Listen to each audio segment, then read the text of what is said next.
Welcome to our channel. இன்னைக்கு நம்ம சேனல்ல ரவா லட்டு, அதாவது சாஃப்டா நல்ல ஒரு ஜூசியான ரவா லட்டு எப்படி செய்யலாம் அப்படிங்கறத பார்க்க போறோம்.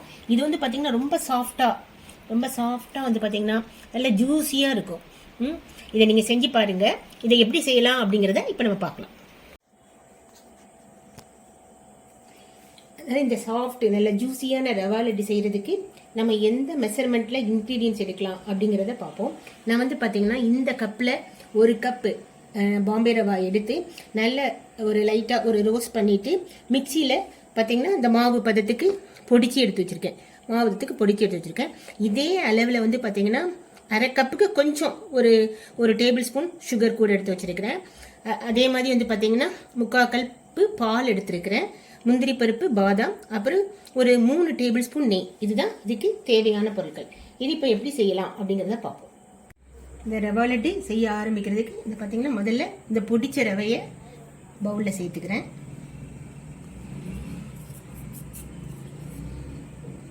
அப்புறம் இந்த பால், பசும்பாலும் நம்ம கொஞ்சம் கொஞ்சமாக சேர்த்து மாவு நல்லா கிளறணும். வந்து பார்த்தீங்கன்னா 3/4 கப்பு பால் எடுத்திருந்தேன். அந்த பால் கொஞ்சம் பத்தலை, அதாவது நம்மளுக்கு வந்து பார்த்தீங்கன்னா இந்த பதத்துக்கு வரணும். அதனால கூட கொஞ்சம் பால் ஒரு 2-3 டேபிள் ஸ்பூன் சேர்த்துருப்போம்.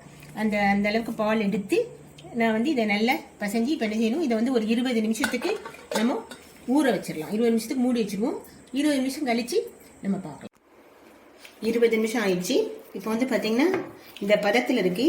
இதை நம்ம ஒரு சின்ன இந்த மாதிரி சப்பாத்தி தட்டுறதுக்கு ஏற்ற மாதிரி இப்படி உருட்டி வச்சுக்கலாம். இது மாதிரி 4 உருண்டையாக நான் வந்து உருட்டி வச்சிருக்கிறேன் இந்த சப்பாத்தி மாதிரி தட்டுறதுக்காக. இதில் வந்து பார்த்தீங்கன்னா திரட்டுறதுக்கு வந்து நான் ஒரு பாலித்தீன் சீட் எடுத்து அதில் லேசாக நெய் அப்ளை பண்ணி வச்சுருக்கிறேன். நம்ம இதே சப்பாத்தி மாதிரி திரட்டிடலாம். பார்த்தீங்கன்னா திரட்டினதை கல்லில் காய வச்சுருக்கிறேன். ஒரு மீடியம் ஃப்ளேம்லேயே வச்சுக்கிட்டா போதும். மீடியம் ஃப்ளேம்லேயே வச்சு நம்ம சப்பாத்தி தரட்டி எடுத்துடலாம்.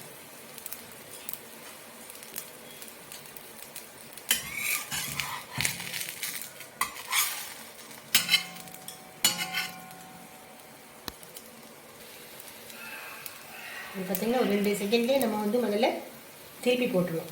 திருப்பி போட்டு ஒரு மீடியம் ஃப்ளேம்லேயே வச்சு இந்த சப்பாத்தி நல்ல நேரட்டும்.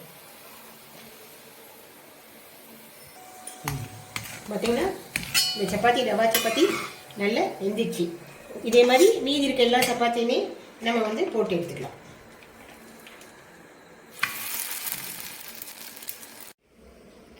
ரவா மாவில் நம்ம சப்பாத்தி செஞ்சு எடுத்து வச்சிட்டோம். இது கொஞ்சம் நல்ல சூடு ஆறட்டும். ஆறின பின்னாடி நம்ம மிக்சியில் சேர்த்து நம்ம பொடிக்கலாம். 3/4 கப் சுகரோட 4 கிராம்பு சேர்த்துருக்கேன். இதை வந்து மிக்சியில் நல்ல ஒரு நைஸாக பொடிச்சிட்டு வந்துடலாம்.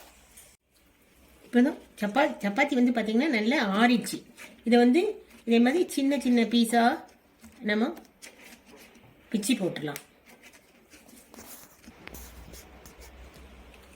அந்த சின்ன பீஸ் எல்லாம் நான் வந்து ஜாரில் சேர்த்துருக்கேன். இதை வந்து நம்ம வந்து பொடிச்சு எடுத்துகிட்டு வந்துடலாம். வந்து பார்த்தீங்கன்னா அந்த ரவா சப்பாத்தி வந்து பார்த்தீங்கன்னா மிக்சியில் சேர்த்து இந்த மாதிரி நல்லா ஒரு ரவை பதத்துக்கே வந்துருக்கு பாருங்க. பொடிச்சு எடுத்துட்டு வந்திருக்கிறேன். இதை இந்த பவுலில் சேர்த்துக்கலாம் மிக்ஸ் பண்ணுறதுக்காக. இப்போ சுகரும் வந்து பார்த்தீங்கன்னா மிக்சியில் பொடிச்ச சுகரையும் நான் இதோட சேர்த்து மிக்ஸ் பண்ணுறேன்.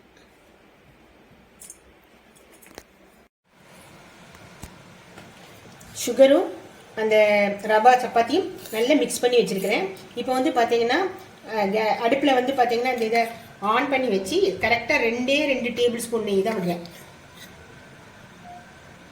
2 டேபிள் ஸ்பூன் நெய் தான் விட்டுருக்குறேன். இதில் வந்து முந்திரி பருப்பையும் பாதாமையும் நம்ம ஃப்ரை பண்ணி போட்டுடலாம். நெய் காஞ்சிச்சு. இப்போ நம்ம அதில் வந்து பாதாம் முந்திரி பருப்பை ஆட் பண்ணிடலாம்.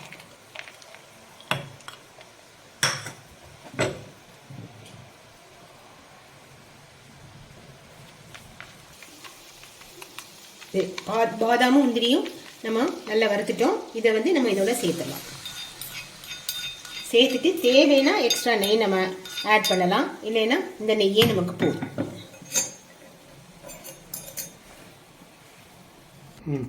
2 டேபிள் ஸ்பூன் நெய் தான் இதுக்கு நான் விட்டுருக்கிறேன். இப்போ பாருங்கள், இதுவே நம்மளுக்கு வந்து நல்ல ஒரு ஜூஸியாக, அந்த நெய்யே நமக்கு போதும். நல்ல ஒரு ஜூஸியாக, நல்ல ஒரு சாஃப்டாக வந்திருக்கு பாருங்கள் லட்டு.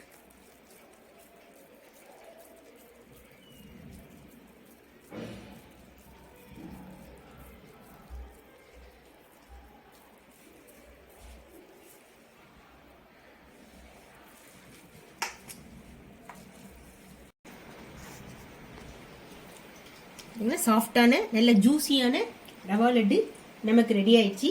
நீங்களும் இதே மெத்தடை ஃபாலோ பண்ணி வீட்டில் செஞ்சு பார்த்து உங்களுடைய ஃபீட்பேக்கை எங்களுக்கு தெரிவிங்க. தேங்க்யூ.